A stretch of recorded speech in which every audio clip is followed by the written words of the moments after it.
नमस्कार, MTS talk show में आपका स्वागत है। मैं हूं सुचिश्री। जैसे कि आप सब जानते हैं, हमारा जो चैनल है वो हेल्थ टॉक शो पे है। हम किसी ना किसी समस्या को लेकर किसी ना किसी डॉक्टर से परामर्श लेते ही हैं। तो आज हमारे साथ बात करने के लिए हैं होम्योपैथ के डॉक्टर अजात शत्रु तिवारी जी। तो उनसे हम बातचीत करेंगे जो आज की आम समस्या हो गई है हर लोग में क्या मतलब ज्यादातर देखने को मिलती है, हमारे खराब खान पान की वजह से जो हो जाती है पाइल्स। तो आइए हम उससे बातचीत करेंगे डॉक्टर से और जानते हैं कि इसका क्या कारण है, ये किस वजह से होती है और इसका क्या उपाय है। तो आइए उनसे बातचीत करते हैं और सारी कुछ जानते हैं। तो डॉक्टर साहब, आपका बहुत बहुत स्वागत है हमारे चैनल में। नमस्कार। तो डॉक्टर साहब, सबसे पहले तो हम यही जानना चाहेंगे जो ये पाइल्स होती है वो क्या है।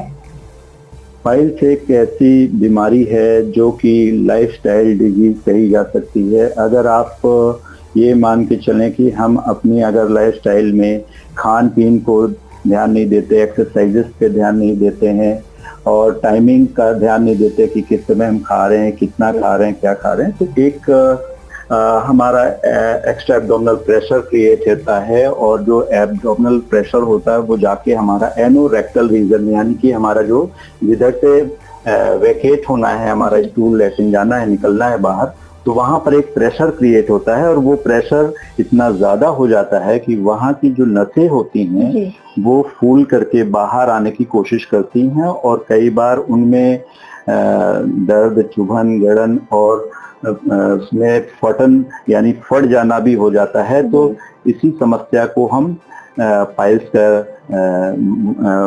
कहते हैं। ये पाइल्स है। और कुछ कंफ्यूजन आपको अगर हो सकता है कि पाइल्स के अलावा भी फिशर्स भी ऐसे ही होते हैं, कुछ उसमें भी कट्स होते हैं, ब्लीडिंग हो जाती हैं, तो हम कंफ्यूज हो जाते हैं कई बार कि पाइल्स है कि बवासीर है या फिशर है। सो पाइल्स एक लाइफस्टाइल डिजीज है।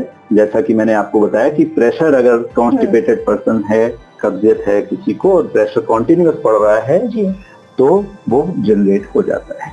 तो सर, ये जो पाइल्स होती है क्या वो हमारे खराब खान पान की वजह से ही होती है या फिर इसका कुछ और ही कारण है? जी बिल्कुल। जैसे अगर हम ये देखें कि हमें जो एनर्जी चाहिए होती है वो दिन के समय चाहिए होती है। और ज्यादातर हम क्या करते हैं कि सारे काम अपने दिन भर पूरी दिनचर्या में लगाते हैं कि काम करना है, बाहर जाना है, दौड़ना भागना है, तो हमें एनर्जी की आवश्यकता दिन में है। तो अगर हम दिन में खाना अच्छे से खा रहे हैं, ठीक से खा रहे हैं, कितना भी खाना खा लेते हैं तो हमारा डाइजेस्टिव ट्रैक उसको एब्जॉर्ब कर लेता है और अच्छे से डाइजेस्ट हो जाता है। बट कई बार हमने देखा है कि हम लोग डिनर को भी रात में जो खाना खा रहे हैं वो भी इन अ हैवी मैनर खा रहे हैं because there is no need of any energy that time. तो वो कई बार क्या होता है, कॉन्स्टिपेशन या कब्जियत का कारण बनता है, जिसकी वजह से अगर ठीक से आदमी फ्रेश नहीं हो पा रहा है तो एक प्रेशर पड़ता है और नीचे जाकर के जब प्रेशर ज्यादा क्रिएट होता है तो एनोरेक्टल रीजन में जो वेसल्स हैं उनके ऊपर प्रेशर पड़ने की वजह से वो सूजने लगती हैं और कुछ गुच्छे के रूप में या सूजन के रूप में आपको महसूस होने लगती हैं। तो इसी से हमारे खान पीन की वजह से या कॉन्स्टिपेशन, कब्जियत की वजह से ज्यादातर ये होता है। मतलब ये कह सकते हैं अगर हमारा पेट भी नहीं साफ होगा तो हमें पाइल्स की समस्या हो सकती है। बिल्कुल। अच्छा डॉक्टर साहब, ये बताइए पाइल्स कितने प्रकार की होती है? बेसिकली आप अगर देखें तो दो तरह की पाइल्स होती है, एक एक्सटर्नल पाइल्स है और एक इंटरनल पाइल्स है। जनरली क्या होता है, जो इंटरनल पाइल्स है वो अगर हमारे एनोरेक्टल रीजन के इंटरनल पार्ट से उसके प्रेशर की वजह से कुछ वेसल्स वगैरह सूज के बाहर आने की कोशिश कर रही हैं, वो चार तरीके से होती हैं। एक तो अंदर सूजन हो रही है, थोड़ी सी हो रही तो वो आपको नहीं दिखाई देने वाली। फिर थोड़ी और ग्रेड बढ़ता है, सूजन और थोड़ी सी बढ़ जाती है तो भी बाहर नहीं आ रहा है, जो भी सूजन है, दर्द है, थोड़ा बहुत चुभन है, आपको पता चल रहा है। लेकिन एक थर्ड स्टेज आती है जिसमें इंटरनल पाइल्स में कि वो बाहर भी आता है कुछ हिस्सा हमारा वेन्स का, जो वेसल्स का, लेकिन वो फिर से बाहर आने के बाद चला जाता है अगर प्रेशर कम होता है। और कई बार ऐसा होता है कि वेसल्स बहुत ज्यादा बाहर आ जाती हैं और वो बाहर नहीं, अंदर नहीं जा पाती इंटरनल पाइल्स में, तो उनको हमको प्रेस करके अंदर करना पड़ता है। तो this is internal piles. But कई बार क्या होता है कि आउटर एरियाज में भी हमारे कुछ ऐसी वेसल्स होती हैं जो स्किन पे होती हैं, तो वो उसके प्रेशर की वजह से, इंटरनल प्रेशर की वजह से एक्सटर्नली भी वो पॉप आउट हो जाती हैं, तो कई बार वो भी तकलीफ देती हैं। तो this is called external piles also. तो internal piles and external piles दोनों एक साथ भी हो सकते हैं, अलग अलग भी हो सकते हैं। अच्छा डॉक्टर साहब, ऐसा देखा जाता है कि जो पाइल्स है उसको 4 भाग में बांटा गया है, तो ये बताइए क्या होम्योपैथी में इसका इलाज संभव है? बिल्कुल है।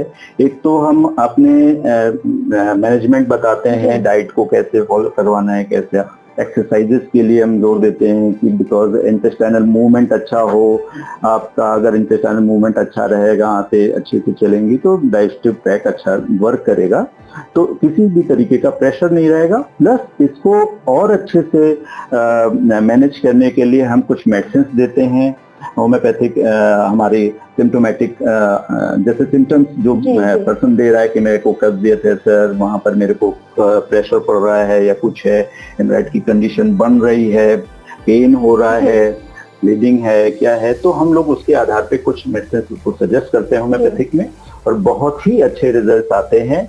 और सर्जरी की जो आगे चल के आवश्यकता होती है, कई बार हम उसको अवॉइड करवा देते हैं बाय द मेडिसिन। तो डॉक्टर साहब, अच्छा जिसका अगर पाइल्स सही नहीं हुआ दवा से, तो क्या उसको आगे चलकर होम्योपैथ में सर्जरी भी होता है?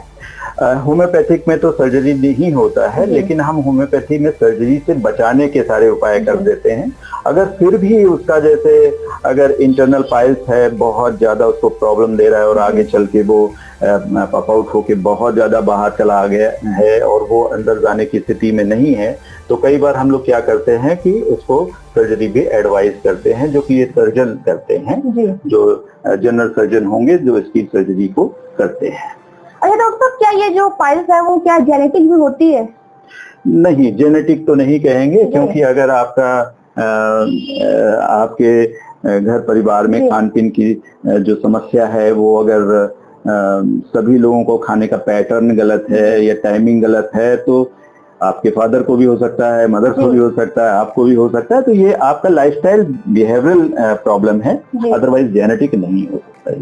अच्छा डॉक्टर साहब, ये जो पाइल्स होती है उसमें ज्यादातर लोग आयुर्वेद की दवा ज्यादा करते हैं, तो इसमें होम्योपैथ कैसे कार्य है? ऐसा होता है कि सारी पैथी अपने अपने एक लिमिटेशंस हैं, उनके पास मेडिकेशंस हैं। एलोपैथ में क्या होता है कि वो सर्जरी में बहुत अच्छे हैं, वहां पर हम लोग खुद भी सजेस्ट करते हैं कई बार अगर दवाइयाँ नहीं काम कर रही हैं या उस हद तक नहीं जा पा रहे हैं, तो होम्योपैथिक मेडिकेशन हो चाहे आयुर्वेदिक मेडिकेशन हो, लास्टली अगर उसको सर्जरी की भी आवश्यकता है तो हम लोग सर्जरी के लिए भी एडवाइस करते हैं। तो सभी लोग पहले तो मेडिसिन से प्रयास करते हैं कि किसी तरीके से उसकी लाइफस्टाइल चेंज करा के, दवाइयों का प्रयोग करवा के उसको रोका जा सके, उसके प्रेशर को कम करवाया जा सके with the medicine, with the exercises, with the management. अगर नहीं होता है तो सर्जरी भी एडवाइस करते हैं। तो सारी पैथी इसमें अपने अपने तरीके से काम करती हैं, उनका अपना रोल है। अच्छा डॉक्टर साहब, ये जो पाइल्स होती है उसका लक्षण क्या होता है और इसके जो बचाव है हम उसको कैसे कर सकते हैं? लक्षण तो जैसा कि मैंने आपको बताया कि इतना अधिक प्रेशर हो जाता है, जैसे मैं अगर आपके वेन्स हाथ में ही देखते हैं, अगर मैं प्रेशर यहाँ दे दूं तो थोड़ी देर बाद अगर मैं देखता रहूंगा तो ये वेन्स देखिए ग्रीन कलर की पॉप आउट होके चली आई बाहर। तो सारा कुछ माजरा क्या है, पेट से अगर प्रेशर दे रहे हैं आप, नीचे जा रहा है तो नीचे प्रेशर जब पड़ेगा तो वहां की वेन्स बाहर आने की कोशिश करेंगी और वेसल्स जो है सूजने की कोशिश करें। अब जब सूजन कहीं पर भी होती है तो अगल बगल के प्रेशर या जा करके आपका स्टूल पार्ट जो है पक रहा है तो एसिड्स वगैरह हैं या कुछ, तो इरिटेशन कर सकते हैं, चुभन कर सकते हैं, गड़न कर सकते हैं, जैसे सुई चुभने जैसी स्थिति लगेगी या जलने जैसा लगेगा, तो पेनफुल स्थिति रहती है। तो ये एक तो वजह होती है, और थोड़ा प्रेशर करने के बाद कई बार क्या होती है वेसल्स फट जाती हैं और ब्लीड कर जाता है, तो इस तरह के सिम्टम्स और साइंस आते हैं। अच्छा डॉक्टर साहब, ये एलोपैथिक में तो बहुत सारे जांच होते हैं, तो होम्योपैथिक कैसे जांच करता है इस पाइल्स की समस्या में? हम जैसे अगर पेशेंट है वो अपनी जो समस्या बता रहा है, पहले तो उसके आधार पे हम सिम्टम्स के आधार पे समझने की कोशिश करते हैं कि इन्होंने क्या क्या सिम्टम्स बता रहे हैं, तो उसके आधार पे हमें लगभग क्लियर हो जाता है कि क्लिनिकल फीचर्स के आधार पे कि पाइल्स इनको डेवलप हो रहा है। अदरवाइज कई बार चेक करने की जरूरत पड़ती है, तो उनको मैन्युअली चेक करके भी देखा जाता है कि इनको पाइल्स डेवलप हो रहा है या नहीं। अच्छा डॉक्टर साहब, क्या ये मेल और फीमेल में अलग अलग तरह की पाइल्स होती हैं? ऐसा कोई अलग अलग नहीं है कि मेल्स में अलग होगा, डाइजेस्टिव ट्रैक्ट तो सबका एक सेम है। बट क्या होता है कि कई बार प्रेगनेंसी के केस में थोड़ा सा क्या होता है, एक्स्ट्रा एब्डोमिनल प्रेशर बढ़ जाता है, तो उसमें कई बार मेल से ज्यादा संभावना कई बार महिलाओं में हो जाती है, और खाना पीना उनको अच्छा रहता है, अधिक रहता है। उस समय प्रेगनेंसी के टाइम में वेट ज्यादा बढ़ जाता है। मान लीजिए कि वो 50 किलो की लेडी है तो 60 किलो का उसका वेट, एब्डोमिनल प्रेशर बढ़ रहा है, तो पूरी बॉडी का वेट बढ़ रहा है। तो एब्डोमिनल प्रेशर बढ़ने की वजह से नीचे का जो रेक्टल रीजन का पेन प्रेशर है वो और ज्यादा बढ़ने की वजह से इनको पाइल्स की समस्या, या आगे चल के इसी तरीके जो सिराएं हैं वो आगे नीचे प्रेशर में रहती हैं, तो नीचे वेरिकोज वेन वगैरह की समस्या आती है। तो हाँ, ये कह सकते हैं कि ज्यादातर महिलाओं को प्रेगनेंसी के समय में पाइल्स की समस्या आने की पूरी संभावना रहती है। अच्छा डॉक्टर साहब, क्या ये एक उम्र विशेष को होता है या फिर कोई भी उम्र के लोग को पाइल्स हो सकती है? ये कह सकते हैं कि आजकल तो मैंने देखा है कि जो हमारे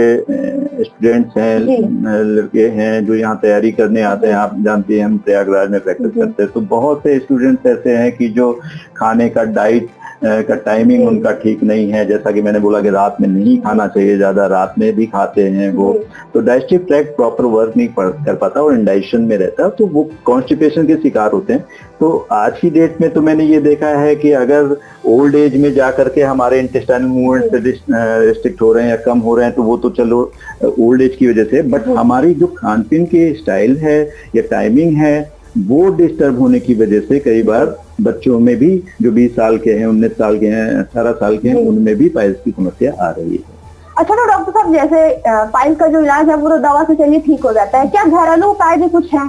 घरेलू उपाय जैसा कि मैंने बताया कि आपको फाइबर डाइट ज्यादा लेनी चाहिए, फल सब्जियां, सलाद, जूस, पानी का प्रयोग ज्यादा करवाना है, और कोशिश ये करना है कि आप एक दिनचर्या में अपनी, जैसे अगर सुबह उठते हैं तो एक मॉर्निंग वॉक करें, और समय पे अपना, जैसे अगर ब्रेकफास्ट लेना समय पे ले लें, फिर लंच को अच्छे से करें, हर चीज का प्रयोग करें, उसमें अपने फाइबर्स को भी खाएं, और सलाद का भी प्रयोग करें खूब अच्छे से, और डिनर को भी ना very light, it should be like a bagger, एक भिखारी की तरह, जैसे अगर रात में मिलता है नहीं मिलता है चलेगा, but your breakfast and your lunch it should be, it can be the heavy, मतलब अगर आप इसको ले सकते हैं, बिकॉज आपको एनर्जी आपको लेनी होती है, तो सुबह वो डाइजेस्ट हो जाता है। तो हमारी लाइफस्टाइल में अगर ऐसा करते हैं तो सही है। अच्छा डॉक्टर साहब, एक्सरसाइज से बहुत सारी बीमारियां ठीक होती है, क्या पाइल्स भी ठीक हो सकती है एक्सरसाइज से? 100%। प्रेशर अगर आपने कम कर लिया है, किसी भी तरीके का प्रेशर आपने नहीं दिया है, तो ये रिवर्ट बैक भी हो जाती है। अगर आपकी जो वेसल्स हैं उसमें प्रेशर नहीं आ रहा है तो वो बैक भी हो जाता है। 90% केसेस में बैक भी हो जाते हैं। हाँ, बहुत ज्यादा अगर वो बाहर पॉप आउट होकर के बाहर चला आया है तो फिर सर्जिकल केस भी बन जाता है कई बार। अच्छा डॉक्टर साहब, ये जो पाइल्स होती है उसके नुकसान क्या क्या होते हैं? नुकसान इस तरह के हैं कि आप समझिए कि आपके शरीर में 4.5 से 5 लीटर खून है, ब्लड है, और हमारा जो हमारा कार्डियोवैस्कुलर सिस्टम है, हार्ट और वेसल सारी, उनको हर समय 5 लीटर खून चाहिए। अगर हमारे बॉडी के किसी भी अंग से, किसी भी पार्ट से अगर लीकेज हो रहा है तो हमारा ब्लड का लेवल कम होता जाएगा, तो हम इस कंडीशन को कहते हैं हाइपोवॉल्मिक कंडीशन हो जाती है। तो हमारा हार्ट पे डिस्टरबेंस हो सकता है, या वॉल्यूम डिस्टर्ब हो रहा है तो और ऑर्गन्स पे प्रॉब्लम आ सकती है, एनीमिक हो सकते हैं, खून की रक्तचालकता होती कमी हो सकती है। तो इससे बहुत सारी समस्याएं एक साथ आ सकती हैं। इसलिए ये जरूरी है कि श्योर रहें कि अगर बॉडी का आपका ब्लड कहीं से लॉस हो रहा है तो उसको स्टॉप होना चाहिए। तो डॉक्टर साहब, ये पाइल्स अगर किसी को है तो उसे खान पान में किस चीज का परहेज करना चाहिए? जैसा कि मैंने पहले भी बताया कि अगर आप रेगुलर बेसिस पे ये ध्यान दें कि खाने में सुबह जैसे आपने कुछ फ्रूट्स वगैरह ले लिया, या आपने किसी तरह से अपने फाइबर्स को अच्छे से ढंग से समझ के कि मैं रोटी में भी अगर खा रहा हूँ तो मिक्स रोटी खाऊं, जैसे कि अनाज में बहुत तरह के अनाज है, मोटे अनाज आजकल मोदी जी वगैरह भी अपना मिलेट पे ज्यादा जोर है, तो यानी मोटे अनाज खाने से फाइबर्स हमको अच्छे मिलते हैं, तो वो हमारे डाइजेस्टिव ट्रैक्ट के लिए अच्छा है, तो हम अपनी डाइट में इनको भी शामिल करें। और रेगुलर बेसिस पे अगर ध्यान देते चलेंगे तो धीरे धीरे करके आपका डाइजेस्टिव ट्रैक अच्छा चलेगा और कोई प्रेशर नहीं रहेगा। अच्छा डॉक्टर साहब, कई लोग को ऐसे देखने को आता है कि वो ज्यादा तेल मसाला यूज करते हैं, खाते हैं, हाँ, या फिर तीखा ज्यादा खाते हैं, तो उनमें ये समस्या आती है, तो क्या ये ठीक है? देखिए ऐसा है कि स्पाइसी खाना तो कहीं से भी ठीक नहीं होता, हमारे इंटेस्टाइन को भी पसंद नहीं है ऐसे खाने।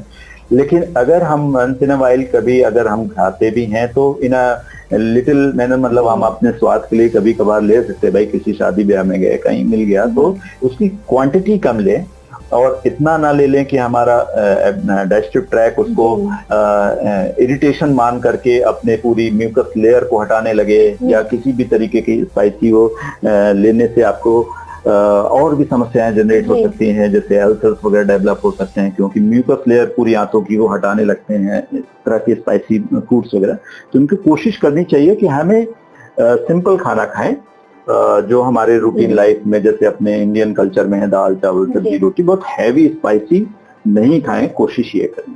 अच्छा डॉक्टर साहब, जो जिनकी डाइट सही होती है, जो टाइम से ठीक खाना खाते हैं, तो उनको भी इस तरह की समस्याएं हो जाती है, तो इसका पीछे का कारण क्या हो? ऐसा होता है कि कई बार हमारे कुछ मसल फाइबर्स वगैरह कुछ लोगों के ऑलरेडी जेनेटिकली कुछ बनावट ऐसी होती है कि उनका प्रेशर थोड़ा सा भी बढ़ेगा तो वहां पर एक्सटर्नल पाइल्स होने की पूरी संभावना रहती है।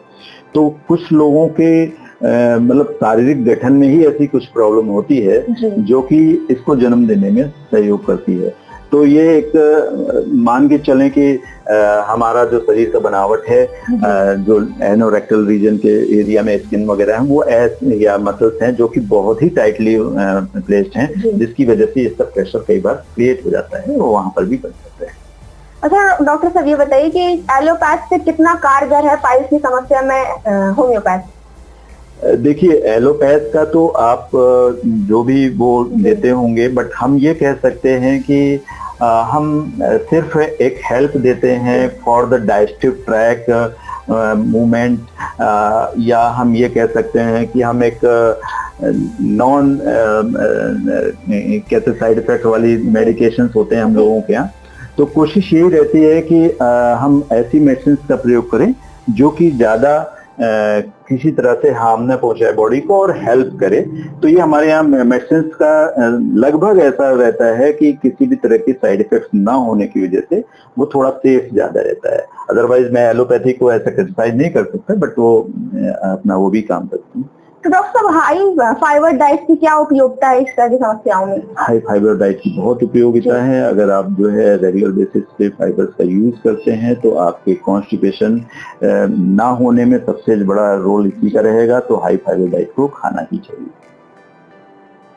तो डॉक्टर साहब, क्या ये पाइल्स होती है वो अगर एक बार ठीक हो गई तो उसके बाद भी क्या फिर से वो आ जाती है? बिल्कुल, अगर आपने फिर से अपनी डाइट को में सुधार नहीं रखा, एक्सरसाइजेस को नहीं कर रहे हैं, इंटेस्टाइनल मूवमेंट्स डिस्टर्ब हो रहे हैं, रिस्ट्रिक्ट हो रहे हैं, प्रेशर क्रिएट हो रहा है किसी भी तरीके के, तो पूरी संभावना रहेगी वो कभी भी हो सकता है। मतलब कि एक बार अगर किसी को हो गया तो वो मतलब इन फ्यूचर फिर भी बाद में भी हो सकती है? बाद में भी हो सकता है।